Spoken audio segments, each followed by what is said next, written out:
आपका पांचवा सवाल है और पांचवा सवाल में हमसे पूछा गया कि निम्न तालिका प्रयोग कर रेखिक आलेख बनाना। ध्यान रखना है रेखिक आलेख के बारे में पूछा गया, यानी कि जो ग्राफ बनता है ना ग्राफ वाले, उसके अंदर वो बनाना है। तो पहला सवाल है इसका कि विभिन्न वर्षों में किसी पर्वतीय नगर में हिमपात के दिनों की संख्या दिखा रखी है।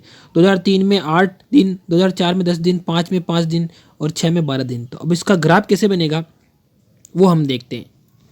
सबसे पहले इसके ग्राफ को देखोगे तो ग्राफ में सबसे पहले पैमाना देखना बहुत जरूरी है, और पैमाना मैंने लिया है एक्स अक्ष पर, यानी कि इस पर लिया है मैंने 1 इकाई बराबर 1 वर्ष, यानी कि मैंने 1 इकाई 1 2 3 4 इस प्रकार से वर्ष को माना है। और फिर वाई अक्ष पर लिया मैंने 1 इकाई बराबर 1 दिन, यानी कि मैंने 1 2 3 4 गिनती इस प्रकार से, यानी कि एक से दूसरे के बीच में अगर जाते हैं, एक डंडे से दूसरे बीच के में जाते हैं तो उसके बीच की दूरी बोलते हैं, उसको बोलते हैं पैमाना। तो यहाँ से यहाँ गए थे 1 का अंतर, यहाँ से यहाँ गए थे 1 का अंतर, इस प्रकार से मैंने पैमाना लिया है।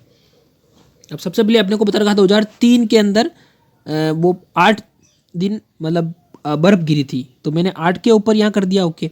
फिर 4 के अंदर 10 पे, और 5 के अंदर 5 दिन बर्फ़ गिरी थी, और फिर अपना इधर है 6 के अंदर, तो 6 के अंदर क्या है, 6 के अंदर डीप है ना, इस प्रकार से मैंने चारों बनाए थे। तो ये मैंने 12 पर लिया है इसको पैमाना, 12 दिन बर्फ़ गिरी थी। तो इस प्रकार से मैंने सबको इस प्रकार से मिला दिया, तो इस प्रकार से एक रेखा बनी। तो इस प्रकार से आपको पूरा बनाने लाए, और ये भी चीज़ लिखनी है पैमाना, है ना, ये बहुत इंपॉर्टेंट है पैमाना लिखना। तो इस प्रकार से आपका पूरा सवाल हो जाएगा। इस साइड मैंने वर्ष को रखा है और इस ऊपर वाली साइड मैंने दिनों को रखा है। तो ये आपका पहला वाला सवाल कंप्लीट होता है। पाँचवें का बी है, इसमें हमसे पूछा गया कि विभिन्न वर्षों में एक गांव में पुरुषों और स्त्रियों की संख्या बता रही है हज़ारों में, और जो ये पूरा का पूरा लिखा हुआ है इन ग्राफ, इसको हम ग्राफ में बनाएंगे। तो चलिए हम ग्राफ देखते हैं। सबसे पहले आप ग्राफ देखेंगे तो आपको पता चल जाएगा। मैंने इस साइड तो लिखा वर्ष को और इस साइड लिखा दिनों को, और पैमाना मैंने माना एक्स अक्ष पर 1 इकाई बराबर 1 वर्ष, यानी कि 1 2 3 4 है ना, एक से दूसरे के बीच में 1 वर्ष का गैप है। जबकि वाई अक्ष पर मैंने क्या करा था,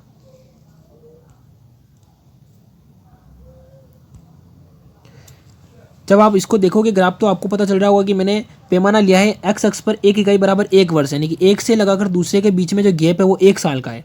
जबकि वाई अक्ष पर मैंने क्या लिया, 1 इकाई बराबर 2 व्यक्ति, यानी कि 2 का गैप है ना। वैसे 2 का गैप कैसे है, मैंने इस साइड को 2 माना, यानी कि एक डंडा और दूसरा डंडा इस प्रकार से माना, लेकिन लिखा तो मैंने 10 11 12 13 इस प्रकार ही लिखा है। लेकिन जो आप ग्राफ में बनाओगे ना तो उसमें अलग अलग डिब्बे होते हैं, तो उसमें तो आपके बन जाएगा, लेकिन मैंने कॉपी में बनाया तो मेरे ये इस प्रकार से नहीं बन रहा है। करेंगे आप ग्राफ में बनाएंगे तो आपका ये पूरा कंप्लीट बन जाएगा, मेरे नहीं बन रहा है क्योंकि मैंने कॉपी में बनाए।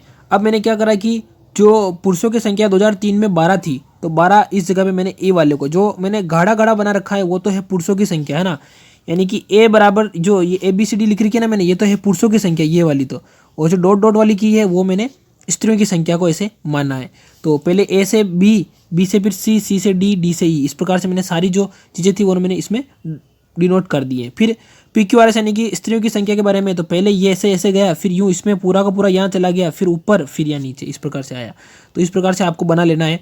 आप ध्यान से देखोगे तो आपको ये सब समझ में आने लग जाएगा। मैं उसको ध्यान से जूम करके बता देता हूँ।